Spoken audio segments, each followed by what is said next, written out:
Hello, friends. Let's open with a prayer. Heavenly Father,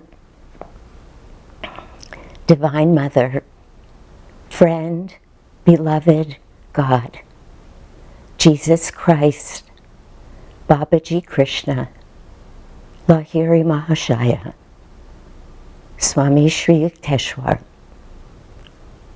our beloved Guru Deva, Paramhansa Yogananda, saints of all religions, friend and guide Swami Kriyananda, we lovingly bow before you all. Great Masters, we come to you with great gratitude for your presence in our lives. Hold us close. Feel our yearning to come home to you, to be perfect disciples, to learn and share all that we can in this life. Help us to remove all obstacles on that path to true realization in Thee. And help us to be perfect channels of your love and your light into this world. Om. Peace. Shanti. Amen.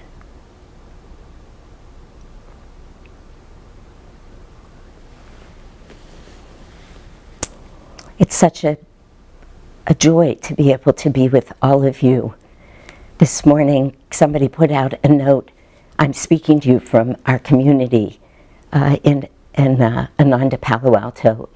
And somebody put a note out to our group saying that there was a 2-bedroom apartment available. And they just put it out, and that was a business message that was going out to our big Google group that we have. And I couldn't help myself. I wrote a response to it to everybody in the group.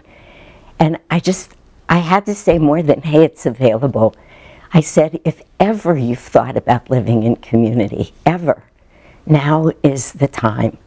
I just couldn't imagine. I wanted to say to them, grab it right now while you can. It is such a gift to us to be living and coming together in community. Even now, when none of us are really coming together other than virtually, but we are doing it virtually and we feel each other's energy all around the world. I know every Ananda community is just being so prolific in what they're putting out, what they're offering, but it's not just a half hour here or a sing-along here or a talk, or it's the energy that we feel. I've actually been watching a great many of them and realizing coming together through the teachings of one great master and his extraordinary disciple brings us together, and we feed each other with courage, with conviction, with willpower, and with joy, and opening our hearts, just watching each other. Let our hearts fill with love. And even just speaking to all of you who I can't see, but I can feel you. I know that we're together. I know that we're, really, it feels like a huge safety net to me. You know, we're sheltered in place here, is the phrase of the day, I think, in many places, at least not just in the United States. Now I heard even in India, certainly in Italy, so all around the world, all around the Ananda world, this is happening. But this morning I thought, I'm sheltered in community. And I'm so grateful for that. Yesterday morning, I was listening to a little interview that was going on with Dr. Peter up at the village, and Jyotish and Devi were there, and he was sharing some medical knowledge. And at the very end, he takes questions. And one of the questions that came to Peter is, do you, Peter, think that this could be those very hard times that Yogananda spoke about when he was alive? And Swami Kriyananda has related to us for decades. You know, Master said there would be a cataclysm. That's a big word. That means something of global or planetary, in Swamiji's words, importance, or a happening like that. And somebody was saying to Peter, do you think this is it? And Peter answered, he said what many of us are saying, well, this is big, and this could be it. Of course, none of us really know. Then he asked Jyotish and Devi to comment, and Jyotish commented, I don't even really remember right now all of what Jyotish said, but Devi said something that really, I mean, it all really struck me, but Devi said something that I'm remembering now. And she said, it could be, of course, this could be it. This event that we're all going through is big enough. She said, but really, what difference does it make to define it? What difference does it make to need to give it a name or call it something? Because whatever it is, whatever moment we're in life, and I have felt this so many times myself, maybe that's why it resonated. My job, all of our job, is just to show up in the moment and just keep doing the best we can do. That's all any of us can do. But absolutely, right now, we're being given more of an opportunity than usual to do that, to really say, what is my job in this moment? How can I be part of the solution? How can I also be looking to use this to grow spiritually? And it was just so comforting that she said that. We don't need to be doing anything any different. And I was thinking about it last night, and again feeling so much gratitude for our teachers.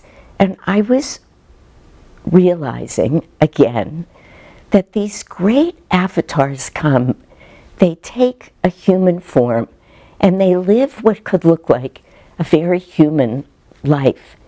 And they run into all of the problems that we run into. And it's as if they're saying to us, look what I do in this instance and in this instance.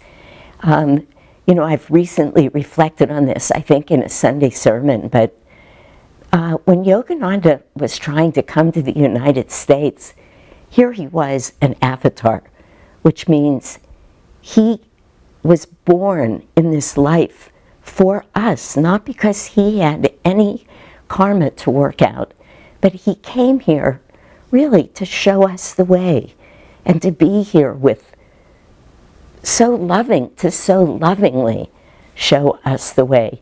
And yet when he went to come to the United States, we've all read this, we know this, he couldn't get a passport. He's saying to us, okay, whenever you run into bureaucratic issues, here's what you need to do. He came without a lot of money. He didn't speak the language. He got on that ship and he was asked to give a talk in a language he didn't know. And for any of us, so many of us who have had to stand up and talk or share things, probably everybody who's listening to this has had that experience where he stood still for minutes. He just stood there until he said to his guru, wait a minute, you promised me that you would be with me. And then words came, and he said, I was told later I spoke beautifully. He said, though I can't remember a word that I said, but really such human things. And it just kept going throughout his life. He had relationships that mattered. He was sued. He was challenged in so many ways, all really for for our sake, really to show us. When I was thinking about that last night, every Monday night in Palo Alto, we have what we call our Kriya Satsang groups. And so people are invited to join these groups, and they're like book study groups, but they're quite extraordinary because the groups vary in size. And it's not a class and nobody's teaching. It's an opportunity for everybody to read certain things and then share what was meaningful to them. And in doing that, I think everybody is being given this opportunity to read in a more focused and concentrated way and to sit with it, because everybody wants to come to these groups and have something to share. And last night we were reviewing a beautiful chapter in Swami Kriyananda's book, The Promise of Immortality, called Heaven is Your Birthright. And I don't want to really talk about it a lot right now, except to say that the teachings are so profound. It's Swamiji's most expanded explanation of those readings that we go through every week. Probably most of you know, but every Sunday, our Sunday service is based on a reading from the Bible and a reading from the Bhagavad Gita that basically say the same thing. And who's ever giving or share the same teaching, it's not that they say the same thing, but they offer a way for us to have a deep spiritual lesson that's expressed in two different ways, obviously at two different times, by two different avatars. So Jesus' teachings and Krishna's teachings from the Gita. Swamiji explains a little bit of that in Rays of the One Light that we read from every Sunday. Then he goes a little deeper with the teachings in a book called Rays of the Same Light.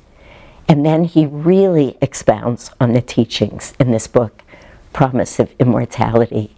Really deep spiritual teachings that I don't know how anybody else reads it, but I read a few sentences and I meditate and I read again and I meditate to try and absorb the essence and the depth of what Swamiji is saying in those readings.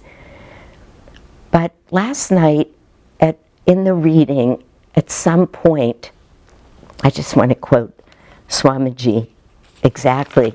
He says, "Seek him," God, of course, "and find him dwelling in your own heart." Seek him and find him dwelling in your own heart. And then he says a phrase that he repeats at least, I think, 3 or 4 times in the chapter, where he says, like can only comprehend like. This is in succession. Seek him and find him dwelling in your own heart. Like can only comprehend like. And then he says, God is love. Excuse me. And he follows that with, we can only know God by pure self-giving love. We can only know God by pure self-giving love. And it's one of those times where you read Swamiji's words and you want to know it. You want to know it at the heart level, but it's very hard. It's like we have these words that we use all the time. Superconsciousness, even when Swamiji says, heaven is our birthright, and then he goes on in this chapter to say, by heaven, Jesus means God consciousness. And again, what does that mean? So often we're just up against trying to grasp something with our mind that we can only know ultimately by intuitive perception. Now, why I'm even sharing any of that with you is because as we were going around the group last night and trying to share so many different people, what did that mean? How do we love so deeply? How do we open up our heart to divine love so purely that we can have an experience of the divine? And people were sharing what that meant to them. And one of the women in the group mentioned, though she didn't really expound on it, an experience that she had when she was recently in Israel and walking the stations of the cross. And when she spoke about that last night, that's when I had that experience of how masterfully, how lovingly, how beautifully these teachers come to us and behave in such human ways. And I just shared with you a little bit ago some moments that I've thought about with Yogananda. But when she said that last night, I went back to my own experience of walking the stations, and everything else has led up to what I would most love to share with you today. I never knew what the Stations of the Cross were. I was born and raised Jewish, and that image of Jesus on the cross was extremely difficult for me. So I could never look at pictures of it. It looked, I think now it was just too painful, but it always looked so violent to me, which of course it is. And then the Stations of the Cross, which I would only just get glimpses of, where I just couldn't look. That's all I can say, I couldn't look. But when I went to Italy, and then when I went to Israel, within a year I just went back to Israel twice, and I walked those stations several times. It came to me, what an act of love and a teaching out of pure love for us those Stations of the Cross were. Really, all to say how much these avatars love us. When you think about the stations, and I think about Jesus bearing that cross was big. And the Via Dolorosa is a long walk. What he did was hard.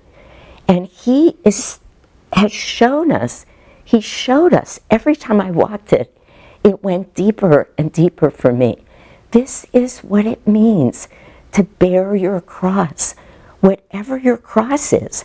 Our cross right now is this silly little virus.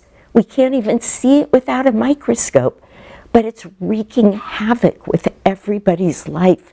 But whatever our cross is, Jesus says to us, look at this, you fall. Imagine that. And you don't just fall once, but you fall 3 times, and you have to find your way back up. And there are times where you need somebody to wipe your brow. Sometimes you actually have to hand your cross to a dear friend and say, carry it for me for a while, or be with me. You have to meet your mother and say, I'm fine, I will be fine. And what every one of those stations were, speak to us and say to us, whatever you go through in life that's hard, call it your cross and bear it, because in essence, it's how we work our way through this path. We are all on our way to becoming saints. We are not going to get there by book learning or by trying.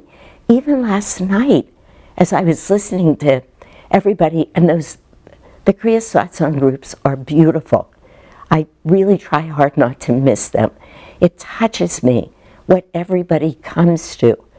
But I thought to myself, here we are making every effort that we can, and we can't get there by reading these words or by trying to explain it.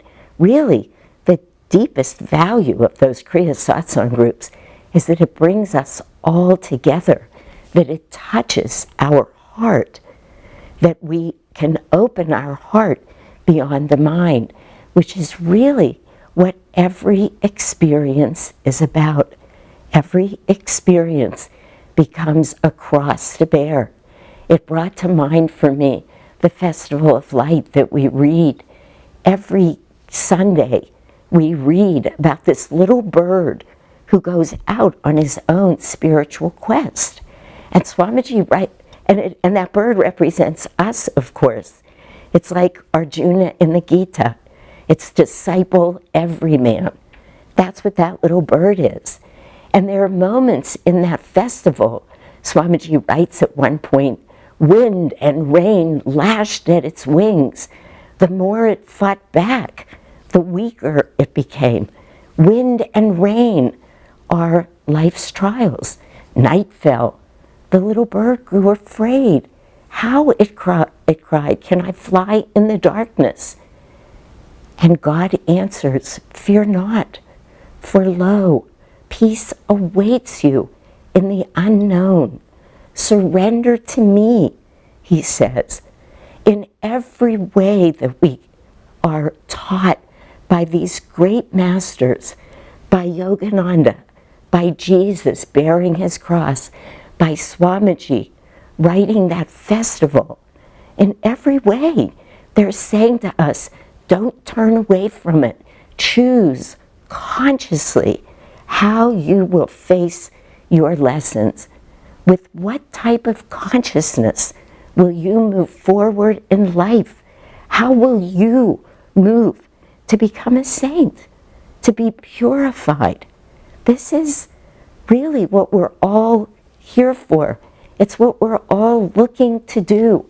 We will not get there if somebody just tries and makes our way too easy. It doesn't work that way. We don't learn. You can't lift a 1-pound weight for the rest of your life and develop your muscles. These are our spiritual muscles. So it's a hard time, but it is our cross. It is precisely ours to bear. And what a great joy that we've had these teachers who have shown us in every way, yeah, this is the way.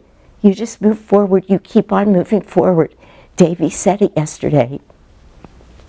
You don't do anything different than we've been doing it all along on this path. Just right now, with a little more, maybe, personal strength, with a little more effort, because it takes effort. That's how we grow. That's how we develop. But let's not forget that it cannot be anything other than perfect, that we are here now, right in this moment, being challenged in the ways we're challenged. As I said to all of you who listened last week when I spoke, let's call it our gift, our opportunity at least, to dive further with our spiritual teachings, to look at what Christ did on that whole Via Dolorosa, and with so much love. You know, Christ came really to show us just how much God loves us. And he didn't show us by making it easy for us. He showed us by example. So let's follow his example and move forward on our own paths with that same courage, with that same conviction, with that same unswerving dedication to finding God, to doing just what Swamiji said to us in this beautiful reading, to filling our hearts with pure love, because then we will be experiencing the divine within ourselves. You know, when Christ came with this reading for this lesson that Swamiji was teaching, he came to say the only way back to God, but the way for every one of us, because we descended from God, not just Jesus, not just Master, not just Swamiji, every one of us. So of course, we can turn around and ascend that spiral staircase, and each one of us are being given the opportunity. We will, eventually.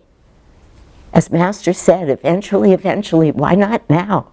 Let's just do it. It's ours. It's our birthright to find our way back to heaven, to that God consciousness. God bless you all.